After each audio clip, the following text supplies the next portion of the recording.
You know, I was actually just looking back at some photos from a trip, this trip to Italy I took a while back. Okay. And there's this one shot, right? A cobblestone street, kids playing soccer, the smell of fresh bread from like a nearby bakery. Wow. Just magical, you know? And it got me thinking about how one single photo can just bring you right back to that experience, the heart of a travel experience. It's true. I mean, a photograph can really capture things, the essence of a place Yeah. that maybe words sometimes can't. Exactly. And so since you have this big trip coming up, I thought it'd be cool to, do a deep dive into some travel photography tips. That Yeah, way you can come back home with amazing pictures that really tell your story. absolutely. And the best part is you don't have to be like a pro with a super expensive camera to get those stunning travel pictures everybody wants. Right, right. Because you were saying you mostly use your smartphone for pictures, right? Yeah, most of the time. That's great. So to make those smartphone pics really pop, let's break down a few quick tweaks. And these work no matter what camera you're using. Think of it this way. You want to be in control of the light and the focus. Okay, so picture this. Okay. You're at a street market, right? And there's just this vibrant energy, everywhere you look. Yeah, I can see it. How would you capture that with your camera settings? Well, in that situation, I'd probably go with a wider aperture. Hmm. Keep everything, most of the scene, in focus.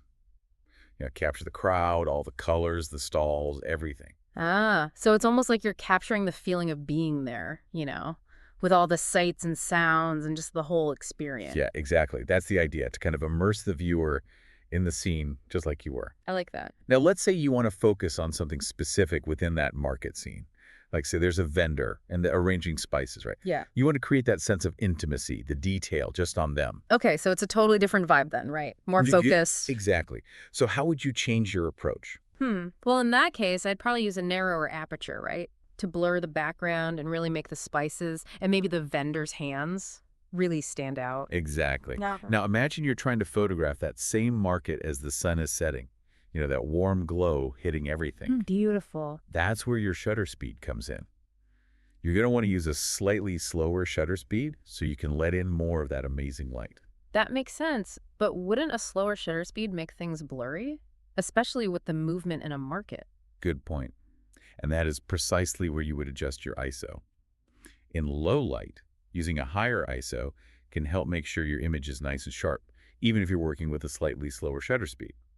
You can think of ISO as basically how sensitive your camera is to light. Okay, so it's about finding that balance between those three settings: aperture, shutter speed, ISO, depending on the light and what you're going for. Cool. So we've got the light, but what about composition? How do you take a photo from, oh, that's nice, to, wow, this looks like art? You know what I mean? Definitely. And there are actually some really simple techniques anyone can use, no matter their skill level. One of the most effective is the rule of thirds.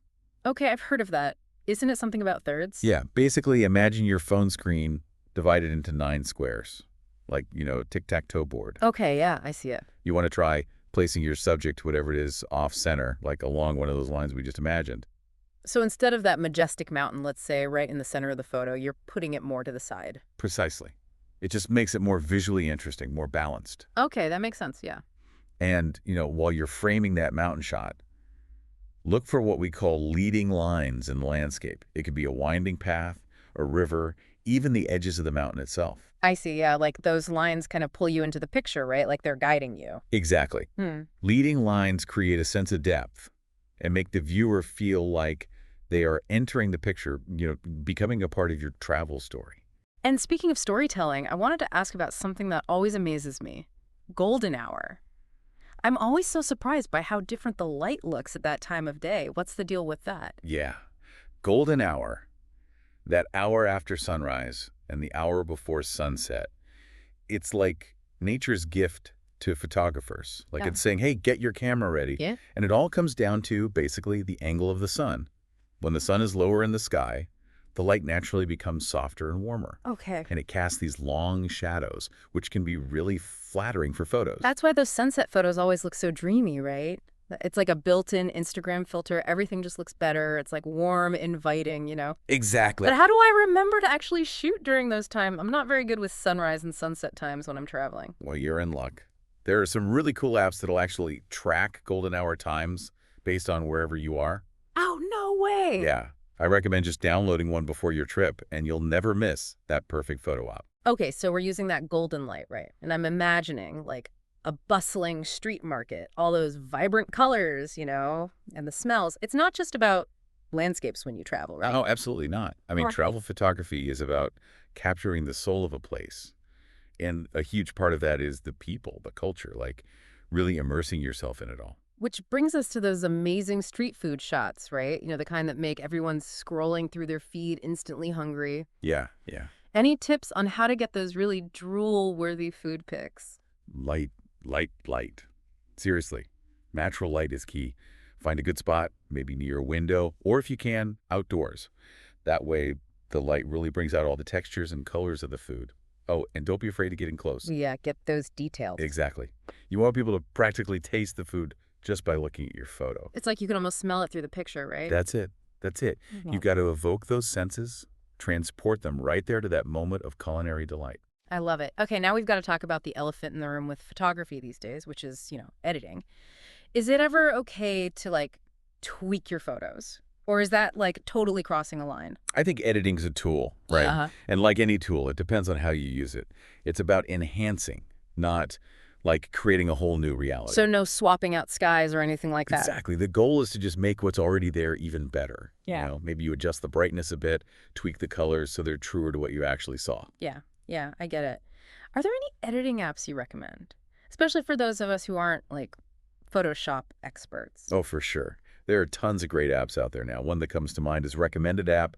It's super user-friendly that still has all the important features you need for basic editing. Okay, cool. So we've covered like the technical side of things, right? Yeah. Aperture, shutter speed, that magical golden hour. We talked about composition, even how to edit. But what about just like the feeling of it all? The joy of being somewhere new, Mm. taking it all in. Yeah, yeah, that's what it's all about, right? Right. You've got to remember to put the camera down every once in a while, and just actually experience it. It's like that saying, stop and smell the roses. But in this case, it's stop and capture the roses, but also like actually smell them. Exactly. The most important thing you can bring on your trip is your sense of wonder, your curiosity. That's what will make your photos really special. I love that. Yeah, it's so easy to get caught up in like trying to get that perfect Instagram shot that you forget to actually enjoy being there. It's like you're not really present. Right, exactly. It reminds me of that picture I was talking about earlier, the one from Italy. It wasn't about like perfect settings or anything. It was the feeling of it, what it captured. And that's what makes a good travel photo great.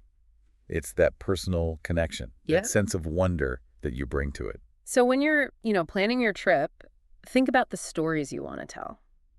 What are you drawn to? Is it those big, epic landscapes? Or maybe it's the little details, those everyday moments. Yeah. Or the energy of a city.